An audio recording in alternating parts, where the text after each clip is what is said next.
Did you know Dwight D. Eisenhower was an important leader in history? He was in charge of the Allied forces during World War II and later became the 34th President of the United States. While most people remember him for big events like D-Day and the Cold War, his family story has some sad and touching moments. He had two sons, John Eisenhower, who grew up to do important work in history and diplomacy, and Dowd Dwight Eisenhower, who was nicknamed IKE. Little IKE sadly passed away when he was very young, leaving a big hole in his father's heart. Let's learn more about these two boys and their stories. Where did they go? Let's talk about number 2, Dowd Dwight Eisenhower. Dowd was born on September 24, 1917, at a hospital in Fort Sam Houston, Texas. Back then, his dad, Dwight, was a young captain in the U.S. Army. He was far from home, busy teaching soldiers how to fight in trenches during the war. When little Dowd was born, everything went great, and his mom, Mamie, was so happy to have her first baby. She gave him a cute nickname, Little Ike, which later became IKE. For the first few months, though, his dad, Ike, didn't even get to meet him. Ike was working at Fort Oglethorpe in Georgia, so he didn't see Dowd until right after Christmas. By then, Mamie was sick with pneumonia.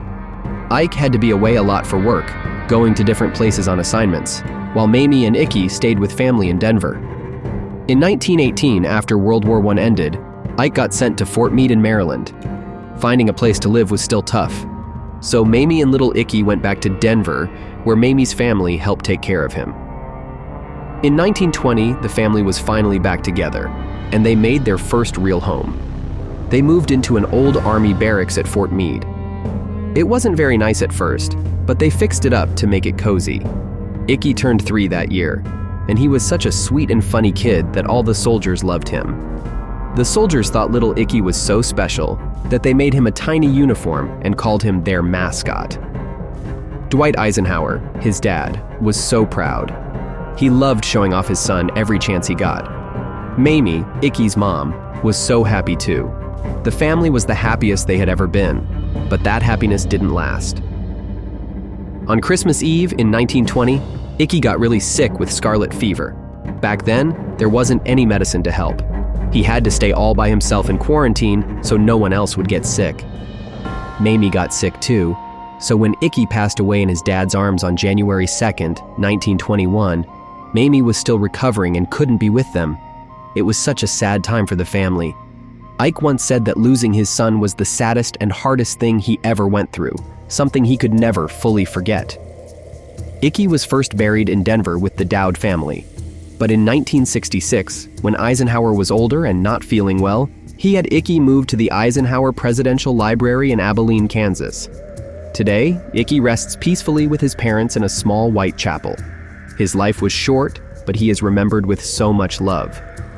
When John Sheldon Dowd Eisenhower was born on August 3, 1922, his family was still feeling sad about losing IKE. John was born in Denver, Colorado, while his dad, Ike, was working in Panama. Since healthcare in the tropics wasn't very good, Mamie decided to stay with her parents to have her baby. John grew up as a military kid, so his life was always changing. His family moved from one place to another all the time. When IKE went to the Philippines for work, Mamie and John stayed in the U.S. so John could finish 8th grade. Later, they joined IKE overseas, and John graduated from a school called Bishop Brent in Baguio. In 1941, as the world was getting ready for a big war, John started going to West Point. John and his classmates worked hard in training, knowing they'd have to go to war soon. They were supposed to graduate in 1944, but because of World War II, their graduation was moved up to June 6, 1944, D-Day. On the same day his dad was helping lead the biggest sea invasion in history, John was becoming an officer. John dreamed of being a soldier on the battlefield, leading a group of troops. He wanted to serve just like everyone else. But it wasn't that simple. What if Ike's only son gets hurt, or even worse, taken by the enemy?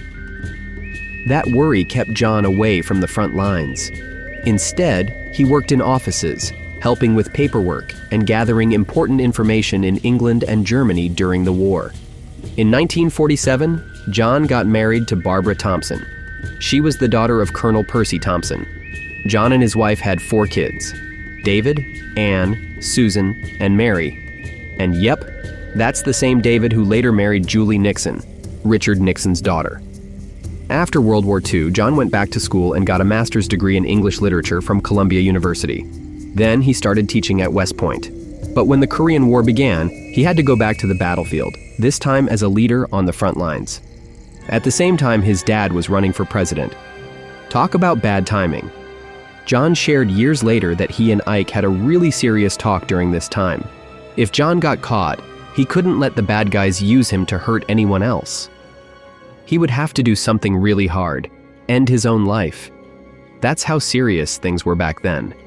John was in the army all through the 1950s.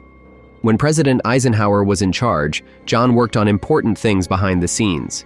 He helped as an assistant staff secretary, worked on the general staff, and helped General Andrew Goodpaster, who was really close to Ike. In 1958, John bought some land near Eisenhower's farm in Gettysburg so his kids could live close to their grandparents. John stopped working full-time in the military in 1963, but he stayed in the reserves and worked his way up to brigadier general. After that, he started a new job as a diplomat. In 1969, when Richard Nixon became president, and also John's daughter-in-law's father, he made John the U.S. ambassador to Belgium. He worked in the military until 1971 and was known for being calm and really smart about military stuff. After that, he helped President Gerald Ford by leading a group that worked on helping refugees. In the 1970s and 80s, he kept helping the government with different jobs, like working on military secrets and helping veterans. John wasn't just a soldier and diplomat. He loved to write too, and he was really good at it. He wrote some amazing books, like The Bitter Woods, 1969, which tells the story of the Battle of the Bulge. Then there's So Far From God, 1989, all about the Mexican-American War. He also wrote Yanks, 2001, which focuses on how America helped during World War II. And finally, Strictly Personal, 1974, is a special memoir where he shares stories about his life with his dad. John wrote stories about people, essays, and books about war. A lot of people thought he was really smart when it came to talking about history. He had a calm and honest way of writing. He didn't try to make war sound exciting. He wanted to understand it. John also cared about politics, but he stayed pretty quiet about it.